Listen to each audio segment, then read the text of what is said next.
Magandang gabi sa lahat. Good evening, everyone. Welcome to the 10th year anniversary of FYLPRO. Everyone virtually welcome as well. My name is Jessica Araneta Velasco. I use she, her pronouns, and I am part of the board. I am Joyce King, Joyce Rodan King, and also part of the board. And I am Sabrina Alexis Sayo, and I'm also part of the board. She, her pronouns. And clearly we all are here today to celebrate 10 years of leadership, representation, and the incredible things each and every one of you has done throughout these 10 years. I'm going to take it away to Sabrina, and we're going to start the program. Awesome. Thank you all for joining us. We are 10 years strong today. The FYLPRO was founded in 2012 by a former ambassador, Courier, in conjunction with the Washington D.C. Embassy. We are so proud of how far the organization has come, and I can say this as someone who is still a bit newer to this team, so I'm excited to continue meeting alumni of the program, new members, and continuing to be on this journey of growth with all of you. FYLPRO is on this mission to really bridge, represent, connect, and support next generation Philippine leaders in the U.S., across the diaspora, and we are just getting started as we reconnect and reunite tonight. We have an awesome program planned for you all, but we've got to start by honoring where we come from. So I'm going to pass it back to Jess. Thank you, Sabrina. So clearly some awesome, incredible people in every leadership one of you, but before we also begin, for all the former presidents of FYLPRO, please take a moment to stand up and let's recognize all the work that you have done. So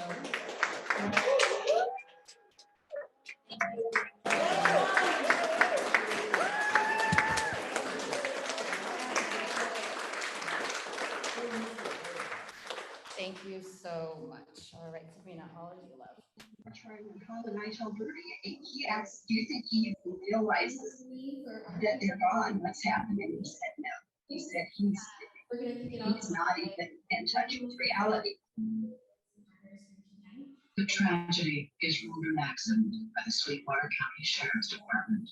You got Yes, all of this. Some four-wheelers, motorcycles.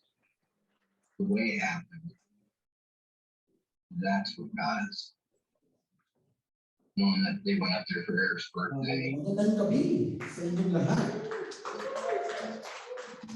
10 years.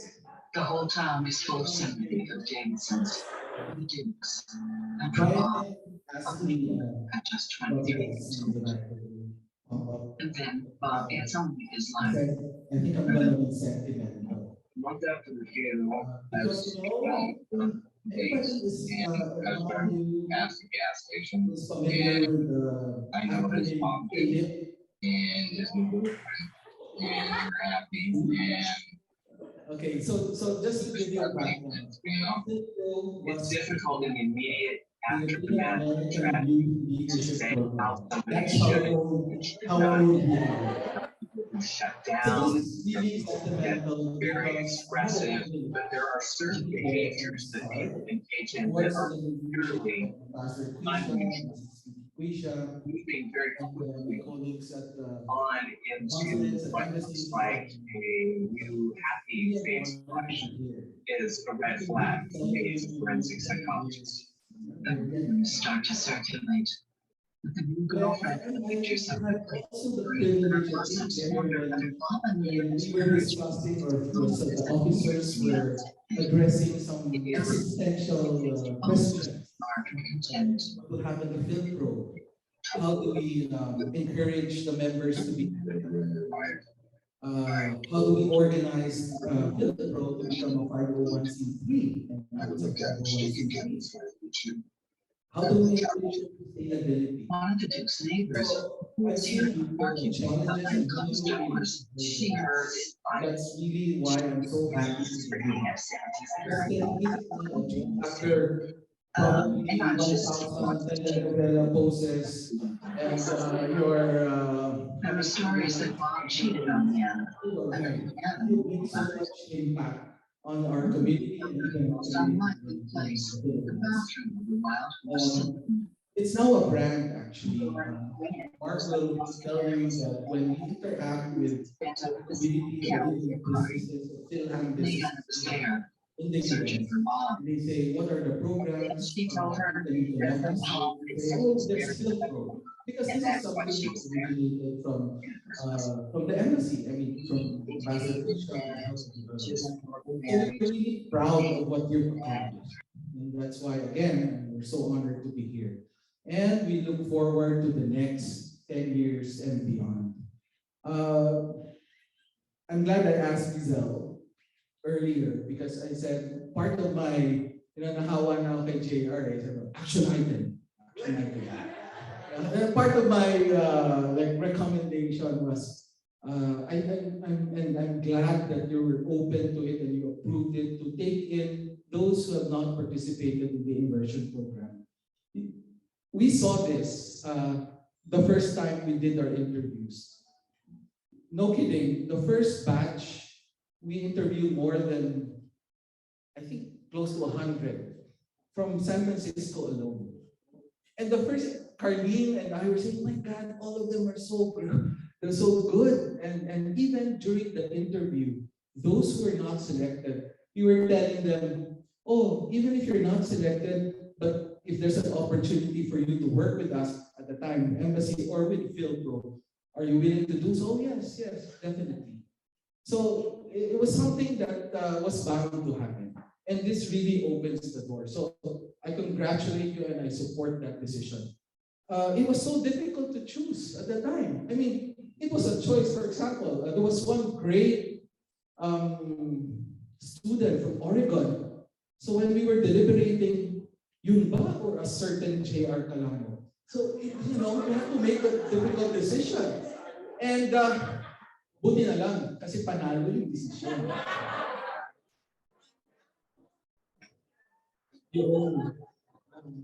Second, and this is an ask also.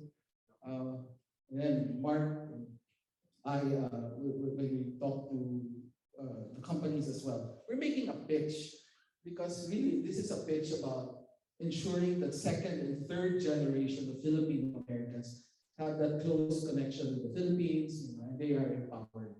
And one challenge that we've been facing is really there's some organizations, especially the regional ones, that when you, and this is based from my experience, and when you attend a meeting, the average age of those who are attending or the members are already 65 and up.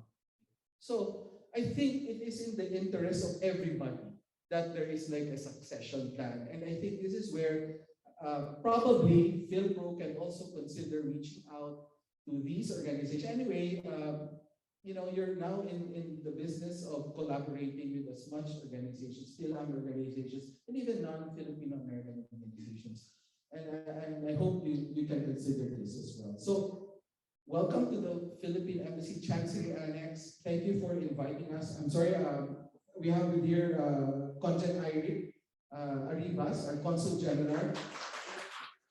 This is actually his this is his building. And of course, Mark Lim, our cultural and public diplomat, and your ex-official. Mark 2, Mark de la Vega, he's also Mark. So Mark 1 and Mark 2 and Tanya. So maraming salamat sa inyong lahat, and I'm really looking forward to working with you for the next 10 years and beyond. All right, y'all. It is my honor to introduce our current president, Giselle Sanglao. Give it up.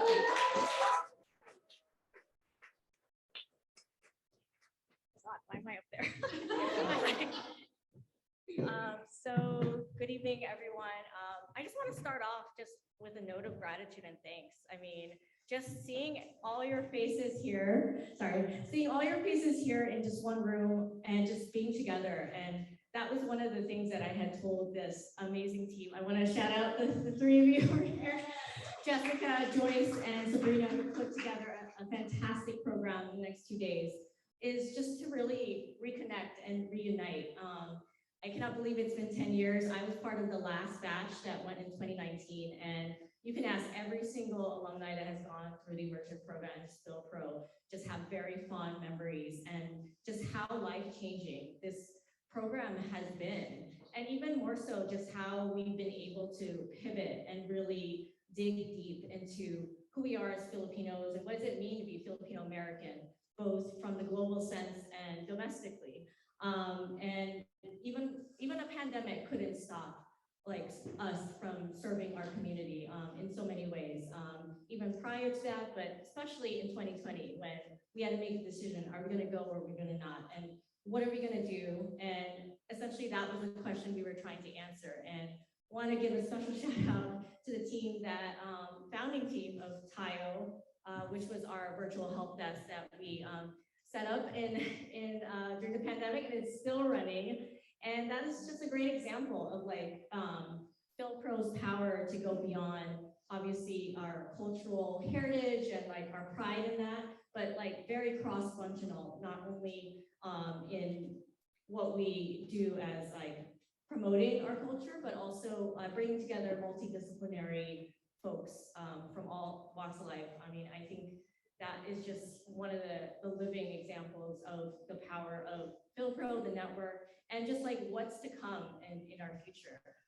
Just want to give a special acknowledgement to one of our supporters that helped launch TAIO, which is we got our first seed funding from the Booz Allen Foundation. Nancy is here. That started this whole like journey that we've been on and continuing to be on. The TAIO project has brought in about 130,000 in grants in the last 2 years.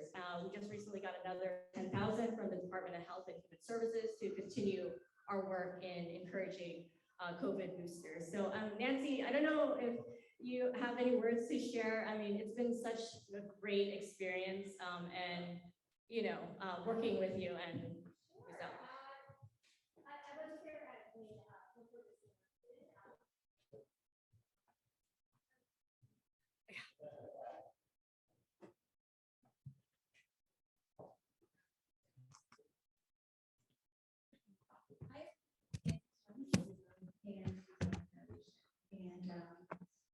so I joined the foundation after FYLPRO was elected, but I was quickly impressed by the enthusiasm, the leadership of Booz Allen and the vision to help your community and the people in need and to unite you all.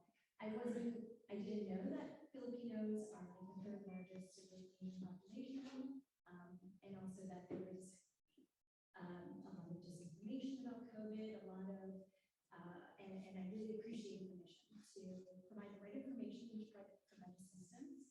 So we gave our first grant, and we also gave our second grant, and that was to specifically support the help desk and specifically the elderly, to provide them technical support because oftentimes they don't know who to go to and there aren't people to speak their language. So great job to all of you. It's been very good to know you all and to be partners with you and to see your success. Congratulations.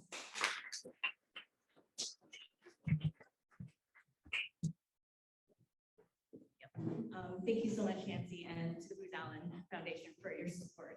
But yeah, and just, you know, thank you. And that's also one of the great things about FYLPRO and what's ahead, and, you know, just creating these spaces for collaborations and partnerships. And obviously our partnership with the Embassy as well as the Ayala Foundation, you know, super excited to continue that. And want to thank both organizations for their support in the last decade. Now I want to bring up Luella for the MOU. Yeah, the MOU signing. So I don't know, Luella, if you want to come up and kind of talk about that one that we did in December. This is like another round. Yeah. I'm gonna sing it. Yeah, sing it. Good afternoon, everyone. And first off, I wanted to say thank you all for traveling from wherever you came from to join us here. It's our 10th anniversary, and being from the inaugural batch, this is a very sort of like poignant, memorable moment for me too. I have my batchmates who I haven't seen since like practically like close to 10 years, So thank you all for being here. Okay, so we did an MOU signing last year, as we customarily do every 3 years.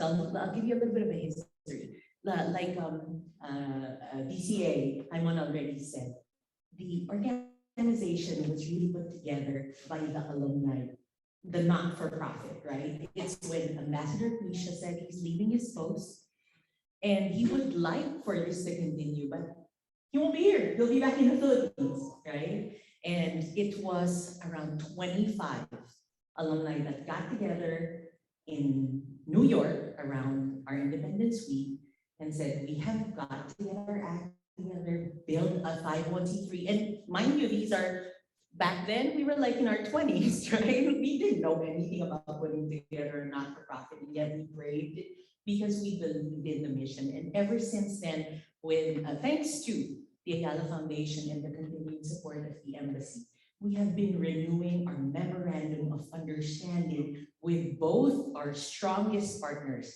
the Philippine Embassy in Washington, D.C. and Ayala Foundation Incorporated, to make sure that we bring in at least 10 excellent young Filipino Americans to the Philippines so they can really truly connect to their roots in a way that will bring in more business, that will bring in synergies and collaborations among young Filipinos in the Philippines, as well as the ones that are here in the US. And I am so proud of what everybody, all 84 alumni, has done since they come to the Philippines. So this MOU, although this is the third time I'm signing this MOU because of COVID, this is still, like very significant for me. So starting next year, I believe, right? Yeah. The MOU is now going to give more Ownership. a shift of responsibilities and power to FYLPRO, really to be able to take hold of the program, build it the way it should be to the benefit of other Filipino Americans, and really work in partnership. As I think DCA once said, we're growing up. I think he said that last year, we're growing up. So now we have more responsibility. So I just want to say thank you to last year's ECOM and board, and with Lizelle as my VP too last year. And I have Jean Gavina as my secretary, and unfortunately Fred Abdaso couldn't make it. And the rest of the board, many of them are here. Thank you for supporting us last year and making this memorandum of understanding, a historical one, really possible. Thank you.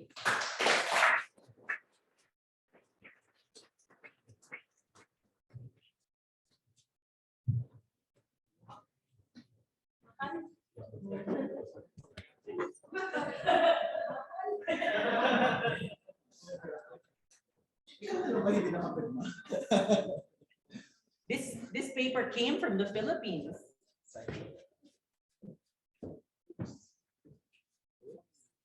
Parang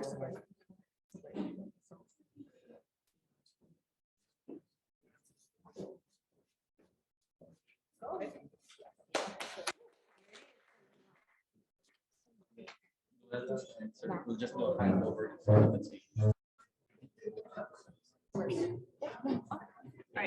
All right, thank you so much. All right, Giselle, go ahead. All right, thank you, Luella. Hopefully that's the last copy. You have to sign again.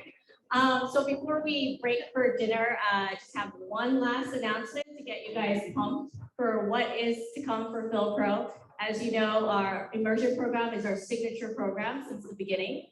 And because of COVID, we haven't had any cohorts at all in the last 2 years. But because of the changing things in COVID and what's been happening, and basically keeping track of what's happening in the Philippines and assessing that, I'm happy to announce, get a quick preview, that the immersion program is returning this year. So we are coming back in 2022 in November.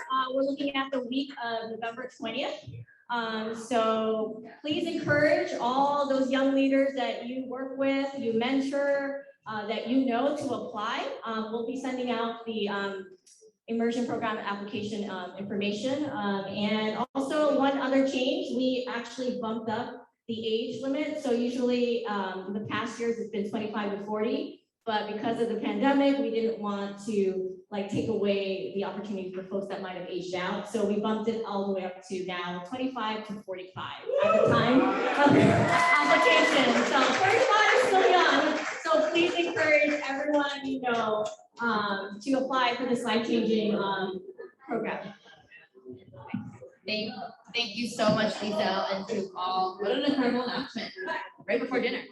All right, we're gonna tone down the mood a little bit. We're gonna remember Francine.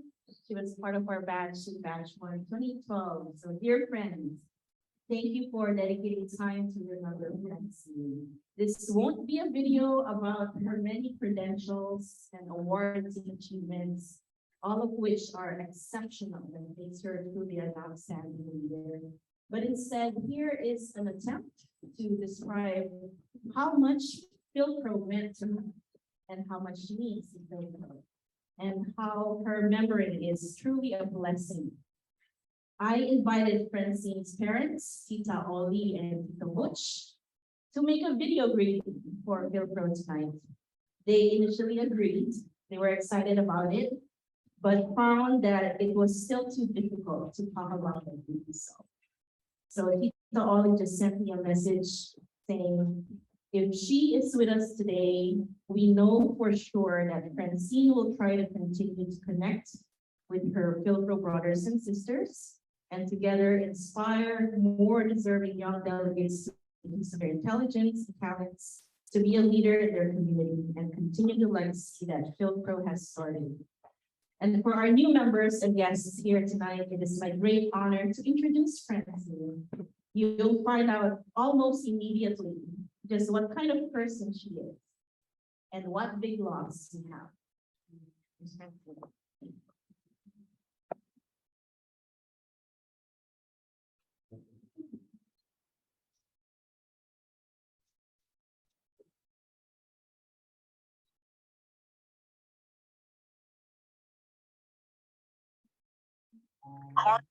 Culture is often underrepresented, it's often misrepresented, and it's up to us to take up the torch and make sure that we're communicating our culture, and that's when we've got to get more folks involved. Right? That's when we've got to network, that's when we've got to engage more effectively, and that's when we've got to mentor our young people. Awaken the voice that reminds you of worth, stand tall in your color and power. Someday will soon come when you're loved in your truth. Okay, someday is today.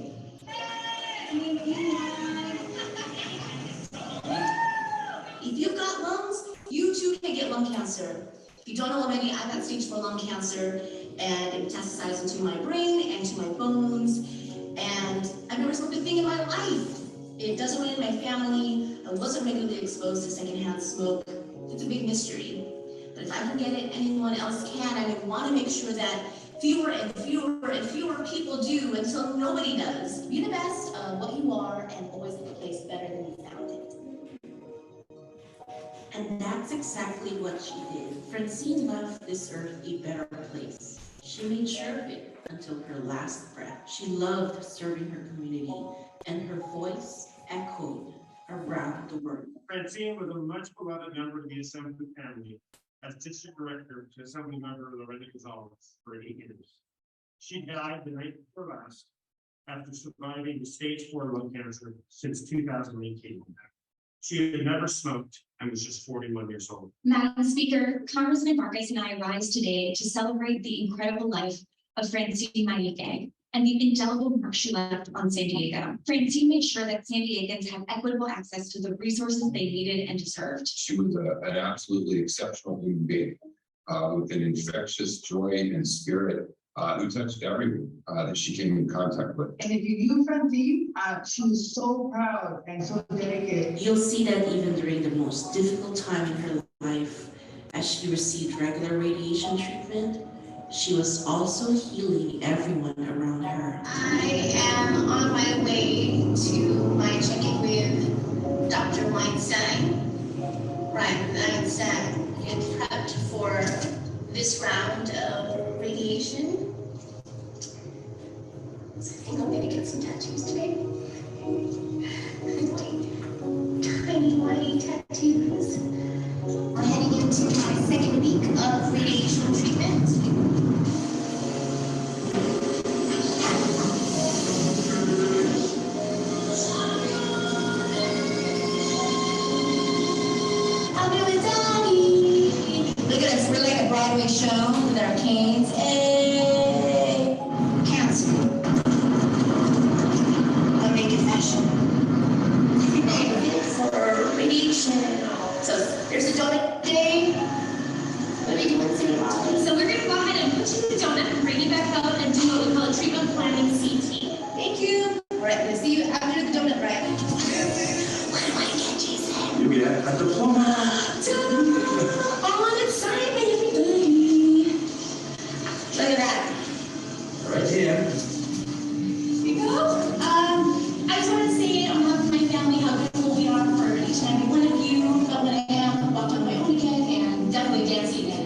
blessed to have known Francine. When you wake up smiling with a happy beat, when you finally have the courage to take the leap, when instead of doing it on your own, you rally everyone and do it together, when at the lowest point, hope is not lost. These are the moments that describe our dear sister Francine.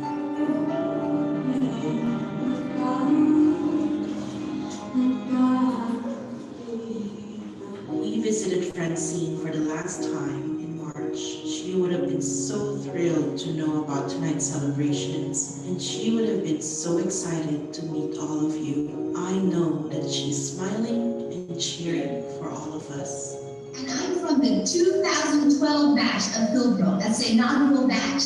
And to be quite honest, at that time, we thought, wow, there's so much that we can do, but there was no plan laid out for us beyond the immersion program.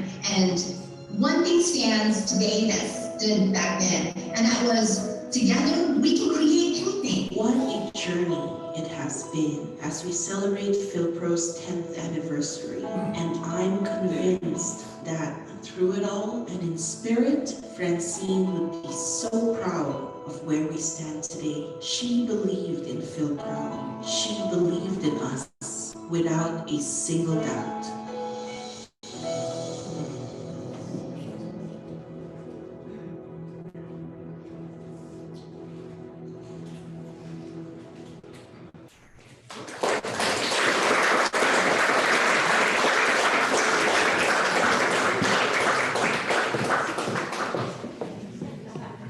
Thank you so much, Kit, for introducing that beautiful video and to all that were participating in that memorial.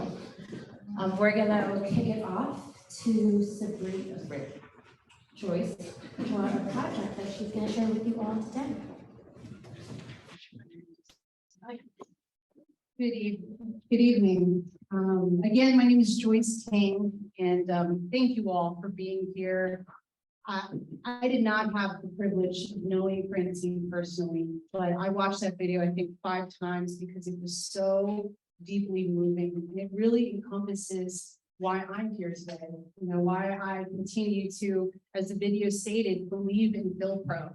I mean, there is such a legacy of power. I mean, these are extraordinary, you all are extraordinary Filipinos that I'm honored to be around.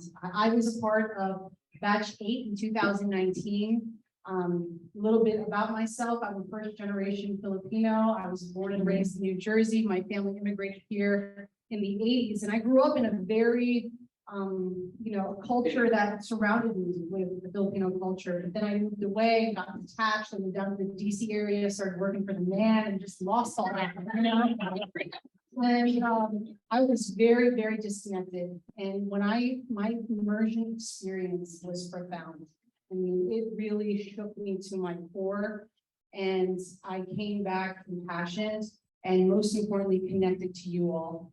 And what as another part of myself is I've been a prosecutor in Maryland for 10 years. I prosecute child exploitation cases. I prosecute the production, distribution, possession of child pornography, sextortion cases, human trafficking, all things of harming children in our communities. And what was jarring for me, coincidentally, exactly in 2019, when I went to the Philippines with the immersion program, is I got involved with an international case that involved Filipino children. There was a Maryland citizen who was a part of the State Department, had utilized his position and travel and began trafficking Filipino children as young as 6 years old. So not only was he producing child pornography and having them perform acts on the internet and then distributing that stateside, he would then travel and do hands-on abuse. And I know this is a very uncomfortable, difficult topic, but that's why I have to talk about it, because so much of society won't and can't, and it's uncomfortable. And we don't want to admit or realize the true evils and disparity. But like Francine, I do feel a responsibility to our communities, to our kapwa, that to do something. And so while I do prosecute on stateside after my immersion program, I wanted my legacy project to collaborate with one of the previous batch, Crystal Szymanski, who wanted to do her project on true human trafficking. So we came together and we formed Project Festata as well with Crystal Pinar and TJ Simbal-Mendel, who was a part of batch 8. And so just to tell you a little bit about Project Festata, like I described, it's the problem is commercial sexual exploitation of children, we call it CSEC, and online sexual exploitation of children, we call it OSEC in law enforcement.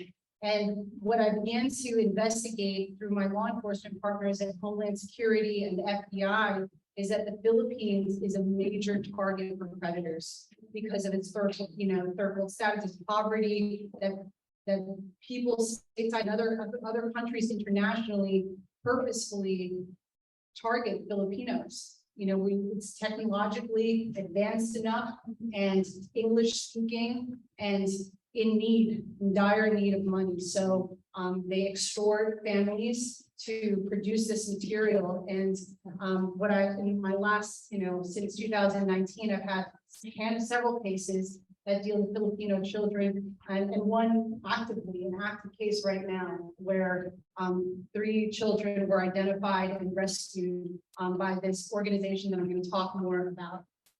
So just some statistics. There are 60 to 100,000 Filipino children involved in the sex industry. 1 out of 5 Filipino children have experienced sexual violence. 8 out of 10 Filipino children are at risk at online sexual abuse. 1 in 3 are sexually trafficking victims are children. So PLB, I'm cross-designated as a federal prosecutor under what's called Project Safe Childhood with the Department of Justice. And I wanted to kind of piggyback off of that initiative and do something with the Philippines, and we called it Project Espada. Our website is live, and we hope it can be an online campaign to both teach and have people learn about this problem and raise awareness for it, and most importantly, to support victims there. During my immersion program, I'm going to give a shout out to Laki, who really moved to heaven and hell so that I can go visit IJM, International Justice Mission Field Office in Manila. And we went to that office and heard firsthand how the lack of resources, victims, even after they're identified and rescued and removed from these homes, don't have sufficient resources to, 1, assist prosecution to ensure that these perpetrators are held up and held accountable to the law. 2, that they don't have the resources like here stateside that we're able to pay for expenses for their travel to lodge them and house them. They were literally housing victims in their office to sit on the couch so they could be able to testify in court. So we want to be able to support victims in those resources. Another partnership that PLB has been able to secure is with the National Center of Missing and Exploited Children. They have an entire platform of education that we want and have a license agreement now with NCMEC to translate to Tagalog, that we can push that out to the Filipinos community, both here and everywhere, and hopefully also in the Philippines. So these are our objectives: victim services, education, raising global awareness, and our last hopeful goal is to create a real portal to support the law enforcement and prosecution there. We have systems within our federal government where we will fly prosecutors and law enforcement there, but they're for short periods of time. They don't have ongoing resource. So we hope to at least virtually be able to support them with that platform. And I told you about my partners and the other partners that we have signed on early on. And I want to play, this is a video of a victim that was rescued.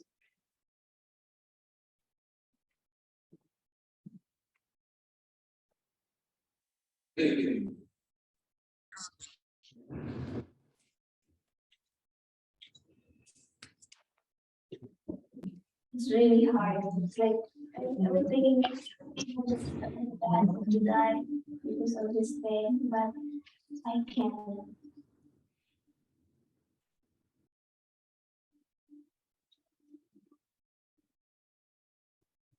When first time my Courier said that Manila is very nice, like he said, so I can wear nice clothes and then he's taking care of me.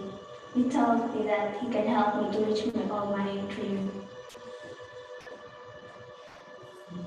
First time in Manila, it was very happy because there's a lot of building, and you wear nice clothes, you have your own money, you can stay in a nice house. So Manila is very nice compared to my place. We are 16 teams inside of the house of my recruiter. My recruiter hurt me every day when I do something bad that he doesn't like, because he wants every day, I need to follow him, that if I don't follow him, he's going to hurt me, just follow me, slap me in the face in front of the people.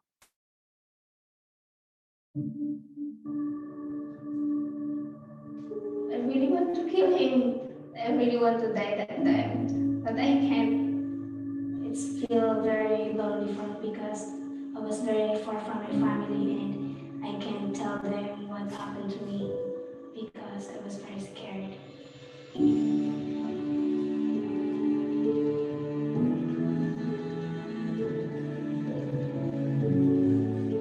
When they rescued us to make me heal all the pain. It is in my second home I realized everything that didn't need to be solved. If I see or if I hear or there is a victim or human trafficking like us, I just want her to comfort her, help her to move forward and just fight for your rights. Because that's the start where I stand now.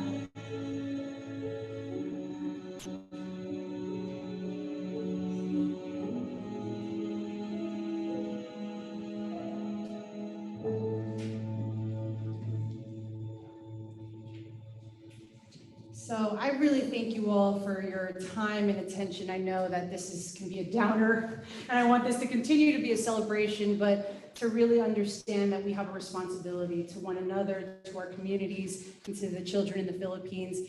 And I guess what is my ask is that, I mean, why am I speaking about this today at the anniversary, is that this project was really a product of FYLPRO and that immersion program, and to see the ripple effect that we can have in our community. Thank you so much for your time and attention.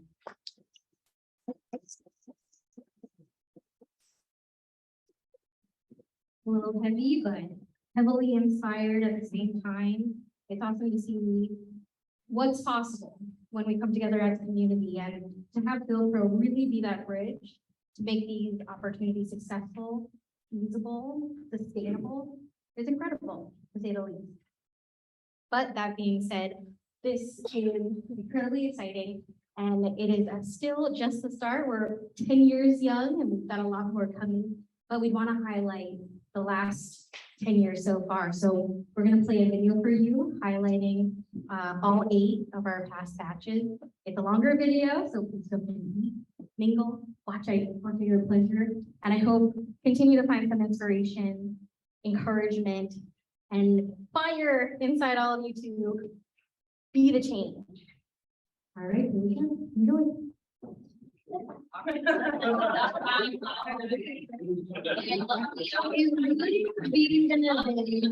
Without technical difficulty. It was the anticipation builder.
poverty-stricken communities and brought them over, to communities where they feel that homes and help them over for their differences. We were able to speak to government officials and they talked to us about the progress they're making here and trying to end poverty certain severe.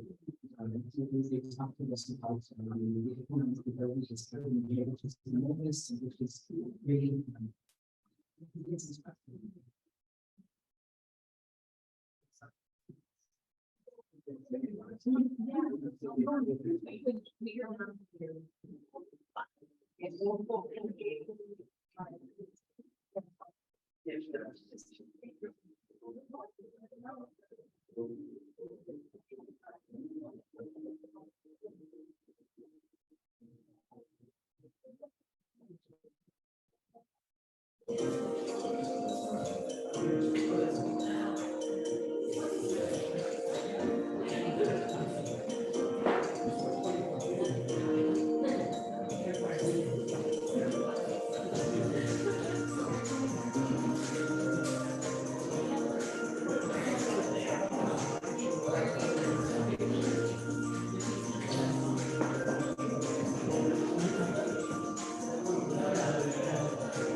feel like Filipino Americans have so much to offer. Be back to our Filipino roots and get more exposure for Filipino American stories. Meet as many people and get as many perspectives as possible.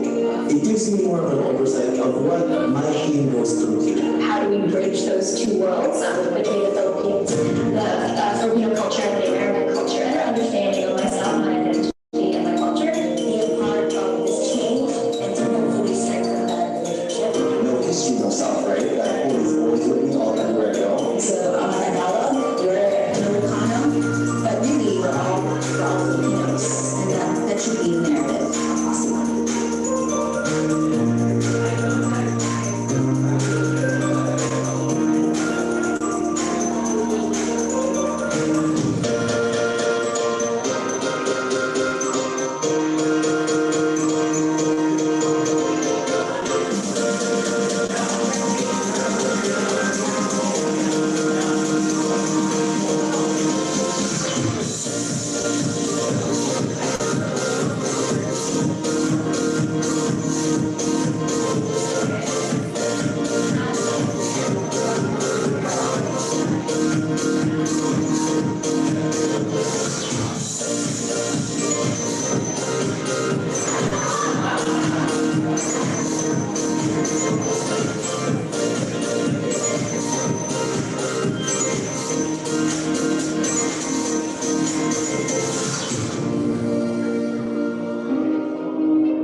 But it's not an either or choice.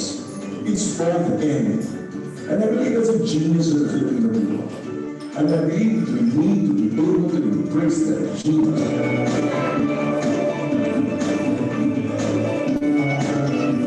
And what FYLPRO means to me is just defining such a beautiful family that I've never had before. What FYLPRO means to me is an opportunity to learn from my fellow Filipinos. This journey is an ongoing journey for me personally, from where my history and my family came from the Philippines and moved to the States, and it has been such a transformative experience. It's been an unbelievable, empowering, inspirational experience, and I would just say that I really learned go by it's reconnected me to my roots. It's helped me realize that I'm a Filipino first, and I hope to fight for the Filipino community and protect the children here in the Philippines. And for the Philippine Embassy and for the Philippine States Assembly, I feel that courage. But it's just this excitement in my heart to know that I can make change and that I can start here and I'm going to start tomorrow.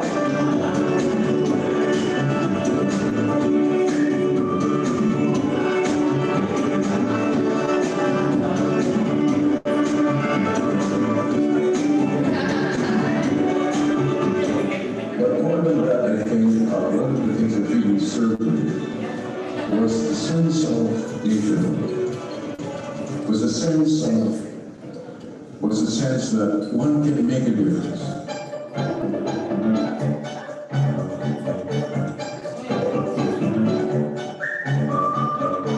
And it's such a truly honoring experience to be selected, be considered as an amazing batch, the biggest batch yet of the whole applicants. I've just had such an amazing experience here in Manila, in the Philippines, and even in Pampanga, reconnecting with my roots. This experience has really been very eye-opening, very emotional, and very transformative for me. Probably one of the best professional things I know I will ever do in my life because it has made that much of an impact on me. During my time here, I was able to network with so many different people, specifically around my passion of really improving mental health in the community. My experience here has just been nothing short of amazing. It's really given me just the chance to dream again, to think big for the Filipino American community, what we can do back in the United States and what we can do here in the Philippines to really bring change. And especially for me as a delegate for the 2018 year, it was the first time I'd actually come to the Philippines as a young professional rather than coming to visit my family. It was definitely an eye-opening experience. I kept asking myself, how do I give back to the country that gave me my parents? How do I give back? And the best way that I could ever give back is to go back.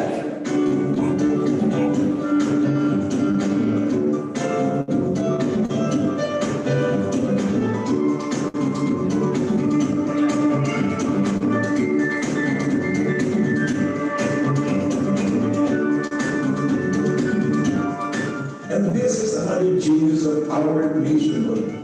Because being Filipino is not about ethnicity. It's not about being Ilocano, or Tagalog, or Bicolano, or Atinista, or Lasalista. We're so tribal. But that's part of it. But what is the genius that is for us planted in our hearts, and I hope that you carry away with you, is that we belong to a higher purpose. The purpose of lifting and continuing the dream of the Philippine people.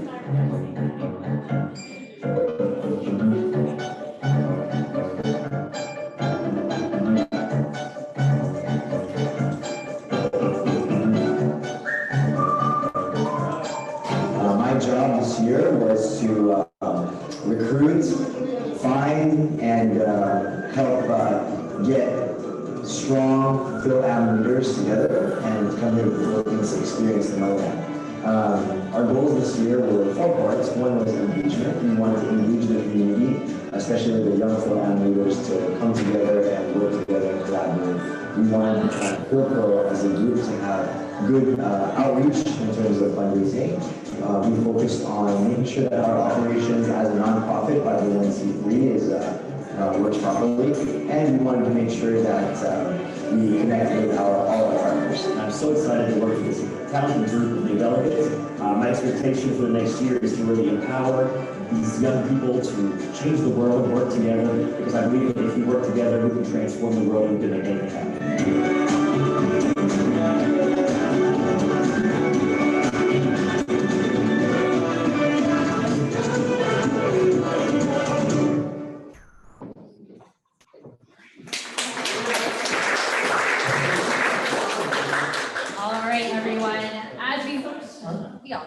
As we wrap up this evening, we thank you all for attending this tonight.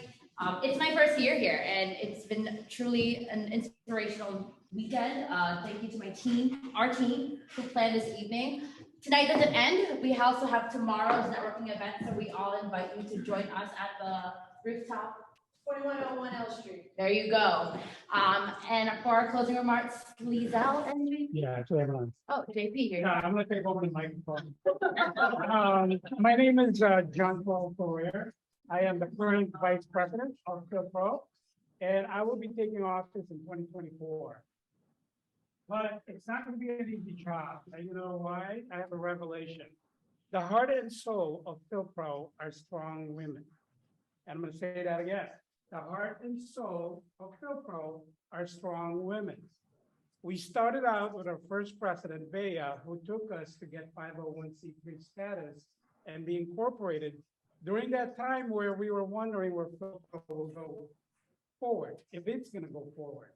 Followed by Kit, and then Don D, and then JR took over, right? JR, and then Josh, the 2 male. Each of these presidents raised the bar. But what you're seeing here today, I got here very early. It was Joy, Sabrina, and Jessica. Jessica was carrying 2 boxes of beer to try to like set this up. But see, that's a little bit funny, but the thing is, the heart and soul of FYLPRO are strong women. Lou solved the riddle of how do we get our alumni to be more active. She opened up the whole membership to the world. He raised the bar even higher. And then, of course, Lizelle, we cannot end the night without thanking Lizelle for all the.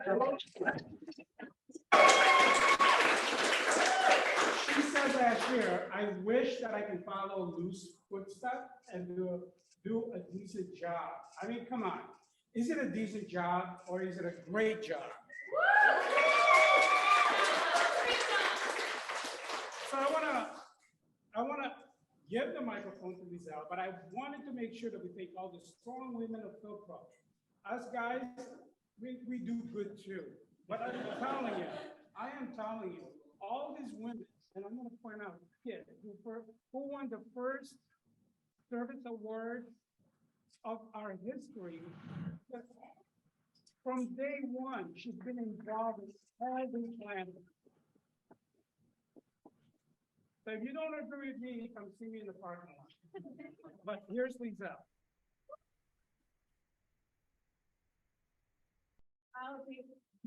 Okay, wow, thank you. I wasn't sure what you were gonna say, but thank you.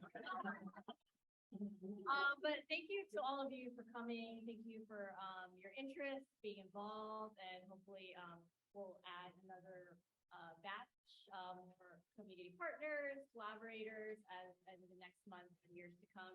I'll leave you a sentiment that my fellow batch 8 batchmate TJ Simone always says. Time is not a renewable resource, so please, I hope we take that to heart, especially with the pandemic. This definitely has taught us, like, you know, we should definitely enjoy our time together, to be with each other, because we just don't know, you know, we just don't know. So thank you again.